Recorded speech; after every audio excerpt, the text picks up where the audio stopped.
Kwababie me Adom TV Badwam Jumadi na uguso shanu midi edi afia amankwa tamaklo meda sepa mre no eni adaje abribia no nyade emaye na me kai wo say Ghana Horticulture Expo 2025 no baso na ebesha si 11th to 13th June wa Accra International Conference Center intibra na Ghana Horticulture Expo 2025 fa ho behye mu bi fruit, vegetables, technology, export opportunities nyina wo ho. Nti mesro bra na organizers ni Federation of Association of Ghanaian Exporters, Womone Ghana Export Promotion Authority, ya Ghana Exim Bank, Fidelity Bank, GIRSAL, Agromonti ni GIZ, Womadaroma na yede Ghana Horticulture Expo 2025 yi eba. Na one media partner ye Joy Business and I want to work at the Abomu ti odo ho bedom wo mo na wo basa expo yi ebia obo se be opportunities be brama obesi hia nimdifo no na tumi so aboa wo akyere wadwuma no ehie mu dwumadie ye otitire ni bekasa wase ye ankasa ye mampani John Dramani Mahama intimesra wo ye exhibitor person so showcase wo niema bebo niema ho dawrodia na wa register wo www.ghanahotiexpo.com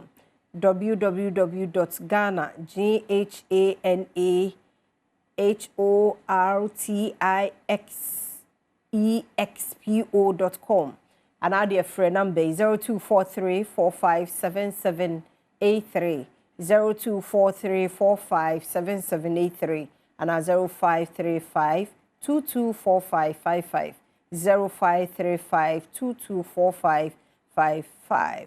Ghana Horticulture Expo 2025, growing Ghana, exporting excellence. Abna ba ba efi Nadom Herbal de enrona besisi ho kama ai nafa XV mixture. Ono num bisa nti oba de ha kama fefe oba pa me akwa ba mejo so mi ba nyame adom doctor nso ho ye nyame adom no ho de insetro kronkron no nyame ase anpe ma hwa won ntem me monitor ntem aka me bro ya garlic ni bi ma brew unya so obe de bi ara ya wo ma ha na afi na wo be hwe abna o de hwe no me kwa me ma rider di bro o de ye nfosho adaroma ebisa ni chakese efi Nadom Herbal Center ebre obibia ohwe na Adom garlic bitters na make ho asem no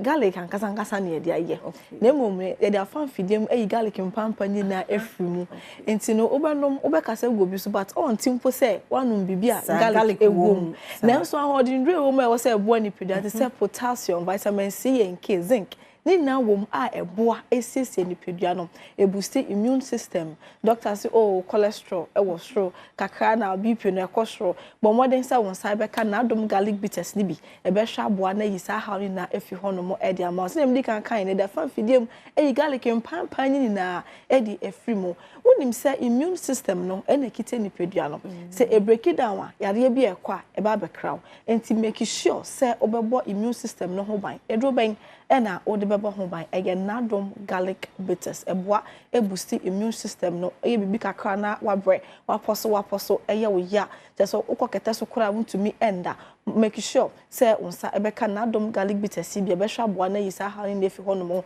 e de amobo to make us o mensa anase ne nan eya na ye ne tititi ne to asesa ye ko ne nan ase ha no etumi hyehye ne sa oje ne ho enje otase cha na waka konwa so ontumi ensore bo modern se wonsa ebeka Nadom garlic bitters bi ebe hwa aboa na ayiyi sa yare nketinketi ni na efi hono mo e de ama sometimes yare a won pay attention to no eno ena ede ohaw no eba enti ne se ehya asese eyi ne tinketenkete na bo modern ne pe won pemasibre ema na nya nsa edudu ho na ye too late enti wo hwema no pay wo ho na bi kakra se wa bre ase wa poso yo ya wo to ase no etumi ehyehyw saa wo no odi adwane an wo ma na ababegina ne bo make sure se won sa be ka Nadom garlic bitters bi e be hwa aboa na yisa ha no na efi ho no mo e de amo Nadom Herbal Center sanso e na ye wo nafa XV mixture and afen so ne capsules ene wo nafa lady clean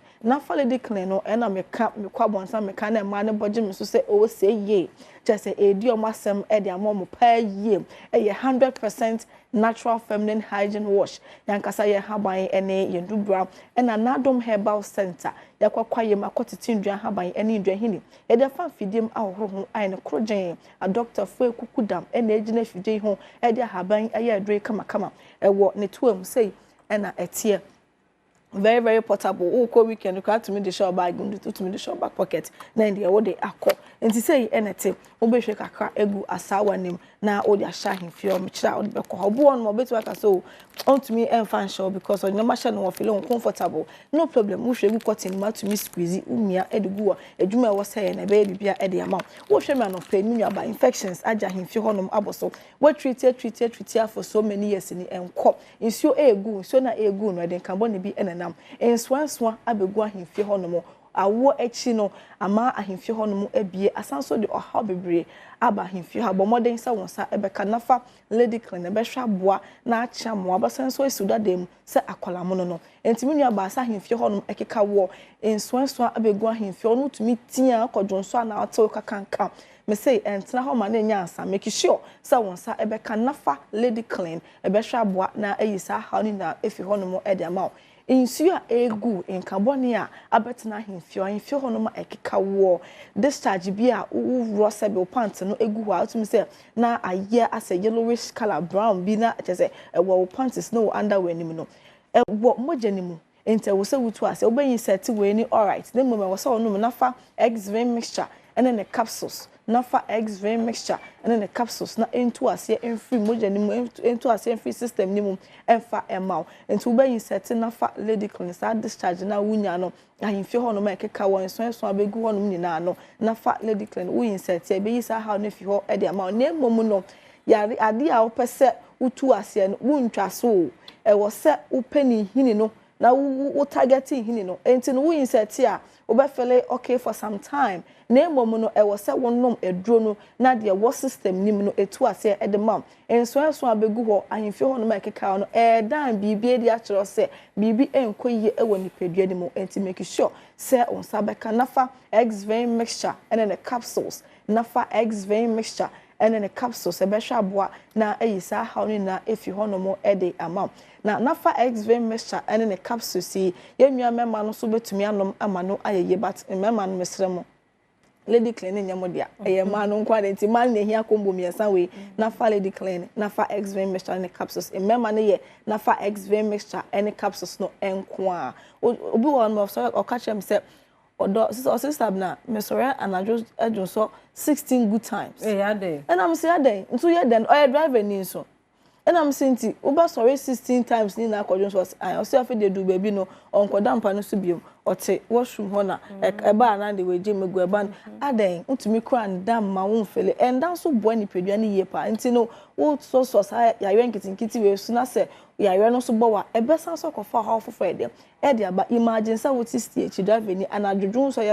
ya yen ti wentumi anda akwotena stia na chi Oba koda kunya accident akwakogu entimi so entina ho ma ne nyansa wotemi nka no pe abo modern se wonsa ebeka nafa X-Vein mixture ene ne capsules ebehwa aboa na eyisa ha no na fi ho no mo e de ama wodwonso na emu achemienu wodwonso na woti yawo e wodwonso nim dwonso de nke ni kwa se wodwonso eti yawo wodwonso na wo fili wodwonso na se wu se what I say what ya make not just a bibi dem enkoyie e wo ho enti make sure say won sabeka nafa X-Vein mixture and then the capsules nafa X-Vein mixture and then the capsules e behwa boa na eyisa ha no efi ho e dem to dwonso na wote ya wodwonso na ba kwafa me say enkwotna da me ase go kan che won afofo ne say wo yere ebe wonta menua be ma on be serew make sure say won sabeka nafa X-Vein mixture and then the capsules wodwonso na wote ya edwo na adwa to me enda obedwonso saa ma de ya che urinary tract infections no se eba na se wotent na ho na wa oye nhwe han man konkopɛ wo masibra e ba kɔhwe rubber wonam ho normal aye nhwe rubber mpo na da asen na oba betena ho saa na wa ye nhwe han aso be hye yie pa enti ne se wa hye ase ehu signs and symptoms no e wo be memu be ma na hye ase se e fon kala no asha sese esesa enswenso aba begu ano odwon so ana wote ya wa make sure se wonsa ebeka nafa X-Vein mixture ene ne capsules no ebehwa aboa na eyisa haw ni na efi hono mo ede ama ebia na otike ma na se bia na bia na be fi wono mencha make sure so be fire number your number no eye 053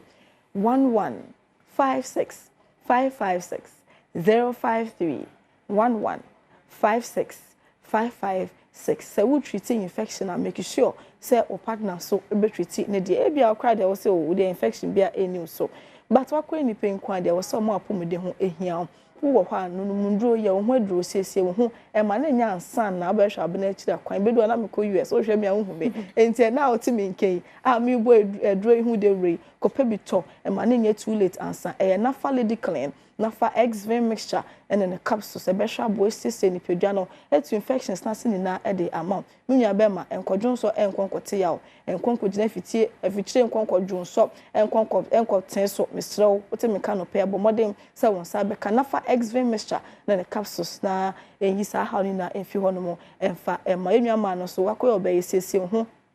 enyo oba ne oba wadresi kuntan na mabonten men are attracted to what they see the obehu no betwe na ba na so kom na senye the opena sister obeja hwakọ bu amaka se obi na ote kura na oye no misra onye obi na ye o check ase wona hwe enkoya make sure se won sa beka na fa lady clean na behwa aboa na eyisa hawli na efi hono mo ede ma na fa lady clean na fa X-Vein mixture ene ne capsules abeboa wona esiesie ahemfie ho na eye fi ne nkeka wa na infections ni na efi hono mo ede ama so na meka no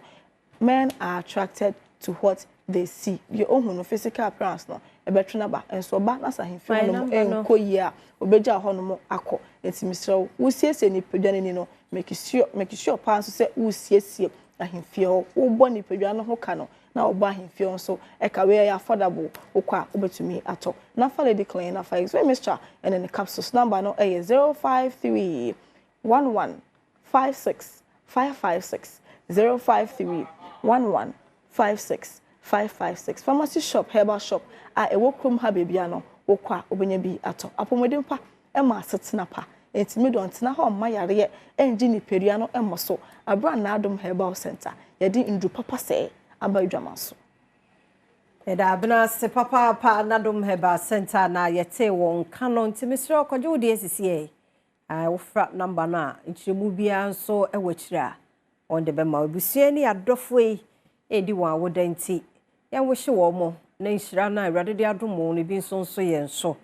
enti happy birthday nkoma nana yawo danso amankwa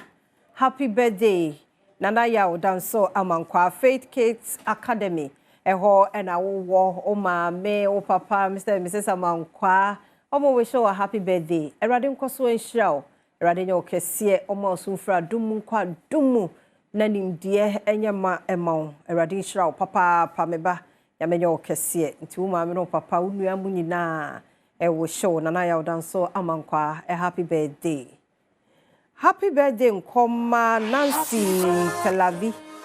Nancy Telavi Christian Montessori School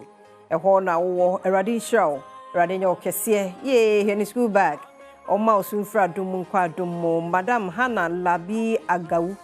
ne ho any free bar any mates ni nyina na omo we show a happy birthday awrade show onyo kese kisi obey kese pa happy birthday so nkoma general manager of Vivid Beam asankegwa Pastor Isaac Kwabna Anane abrewana na ne frɛ no nti Pastor Isaac Kwabna Anane happy birthday awrade onyo kese kisi obey kese pa Sansona happy birthday nkoma Ernestina Buesiako Entry way free ukunu Mr. Kwame Apia ena always show a happy birthday osiche se we na ade nyina obapa onkwaso